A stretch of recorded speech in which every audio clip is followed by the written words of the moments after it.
हांटेड hotel एक डरावनी कहानी। 3 दोस्त हर्ष, मोहित और विवेक राजस्थान के एक छोटे से गांव आए थे। वो लोग अपने काम के शौकीन से यहां आए थे। अपने व्यवसाय के लिए यहां संगीत चाहते थे कि उस गांव में जमीन और मजदूर दोनों ही बहुत अलग थे। उस गांव में विवेक ने होटल सोलफुल में अंकित का इंतजाम किया था। होटल सोलफुल एक छोटा सा होटल था। कोई भी आलीशान पत्थर नहीं था, जो कि एक इमारत था। और आला खाने का एक वेज रेस्टोरेंट में भी टेबल और ओपनिंग पर डीली हो गई थी, जैसे वहां का चूल्हा सागर से जला ही नहीं था। जैसे ही वो लोग होटल पहुंचे तो उन्होंने कोई स्टाफ नहीं देखा। बस चौकीदार के नाम पर एक बूथ से चाचा बैठे थे जो अपनी बीड़ी पी रहे थे। हर्ष और मोहित दोनों ही विवेक को डेटने लगे। मठ होटल बुक करने की जिम्मेदार विवेक की थी और होटल वो बिल्कुल वीरान लग रहा था। उनकी कही बातों को सुना गया वो वॉचमैन अंकल हंसते हुए उन तीनों के पास आए और उनके प्रोटोटाइप लागे कि क्या वो होटल में ही अंकित वाले हैं। उन तीनों ने सर हिलाकर हां कहा और जोरदार जोर से हंसते ही फिर उन्होंने कुछ गुनगुनाते हुए वहां से चलना शुरू कर दिया।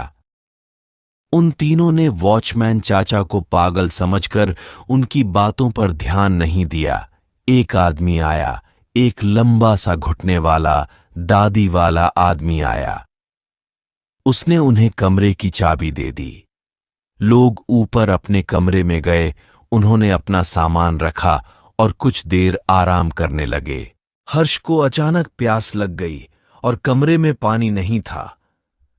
कठोर जैसे ही पानी लेने के कमरे से बाहर निकला, उसे पाइप की झंकार बताई। ऐसी आवाज है जैसे कोई प्लाई पाटा भाग रहा हो। हर्षित हो गया। ये बात बेहद अजीब लगी क्योंकि होटल में कोई और नजर नहीं आ रही थी। अब उनके फ्लोर के लास्ट कॉर्नर से पाइप की आवाज के साथ साथ एक लड़की के हंसने की आवाज भी आई थी। हर्ष उस ट्रक के पीछे जाने लगा था। तभी उसके कंधे पर किसी ने हाथ रखा और जोर से चिल्लाया। प्रतिक्रियावादी पानी लेकर खड़ा था। हर्ष ने अपने बौखलाते में उस हर्ष को डेटा और पानी लेकर वापस अपने कमरे में चला गया। देर रात मोहित होटल की बालकनी में अपनी गर्लफ्रेंड से बात कर रही थी। उस बालकनी से हाईवे का रास्ता साफ दिखाई दिया। अचानक उस रास्ते पर एक दुर्घटना घटी। मोहित चौंक गया जैसे ही वो आला दौड़ में शामिल होने के लिए जैसे ही मूछा तो उसके पीछे के कपड़ों में एक बूढ़ा आदमी खड़ा था।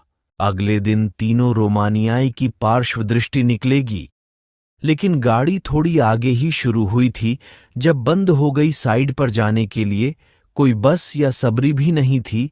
तो उन तीनों ने रिसेप्शनिस्ट को कॉल करके पूछा तो उसकी शिकायत पर एक मैकेनिक को बुलाया गया। 3 विवरण बाद जब मैकेनिक आया तो वह गाड़ी को थोड़ी देर तक देखने के बाद की गाड़ी को वर्कशॉप पर ले गया। वो तीनों मैकेनिक के साथ ही अपनी गाड़ी में चले गए और साइड पर उतर गए। साइड नजर शाम हो गई थी। एड मैकेनिक का कॉल आया कि उनकी गाड़ी पूरी तरह से बिगड़ेड है और वो कब तक बोलेगी नहीं जा सकती। अब उन्होंने वापस जाने के लिए एक ट्रक वाले से बात की और उस ट्रक वाले को होटल पर खाना खाने का लालच दिया।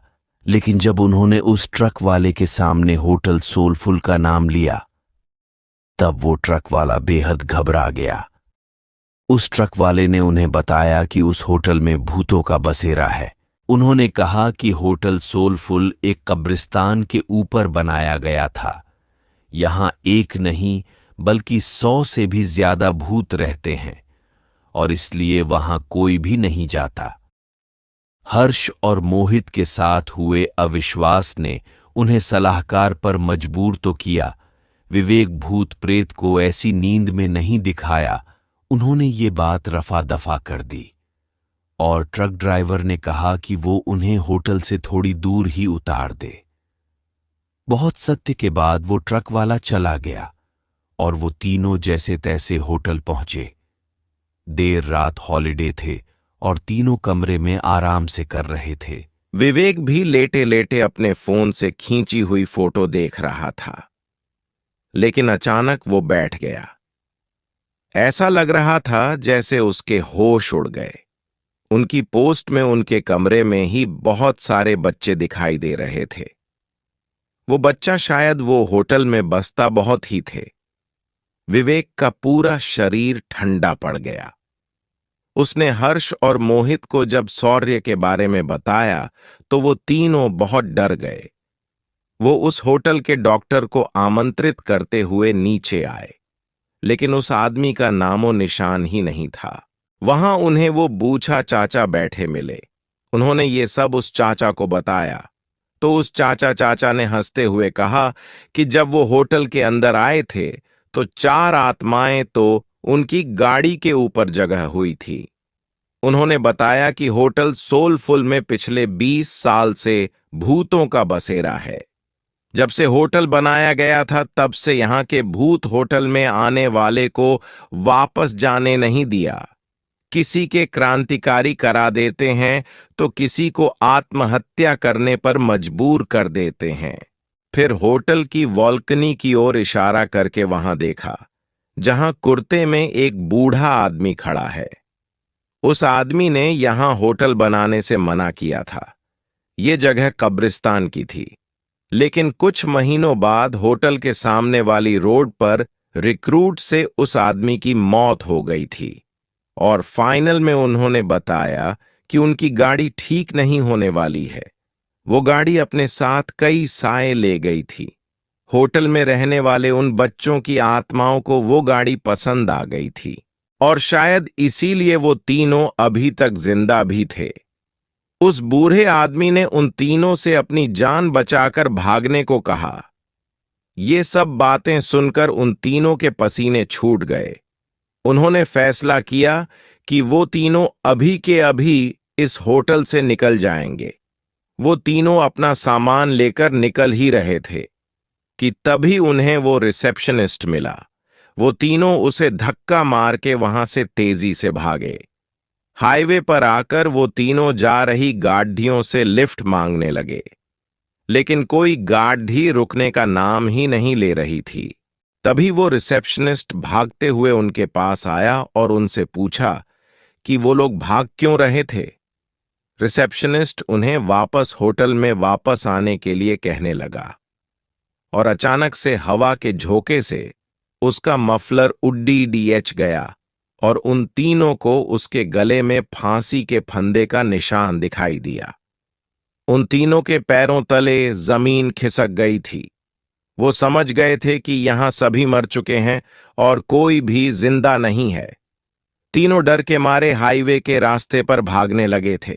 भागते भागते जब कुछ दूर पहुंच गए तो उन्होंने पीछे मुड़कर देखा, हवा में कई भूत उस होटल के चक्कर लगा रहे थे और बाहर खड्डे वो रिसेप्शनिस्ट और बूढ़ा आदमी उन्हें देखकर अजीब तरह मुस्कुरा रहे थे।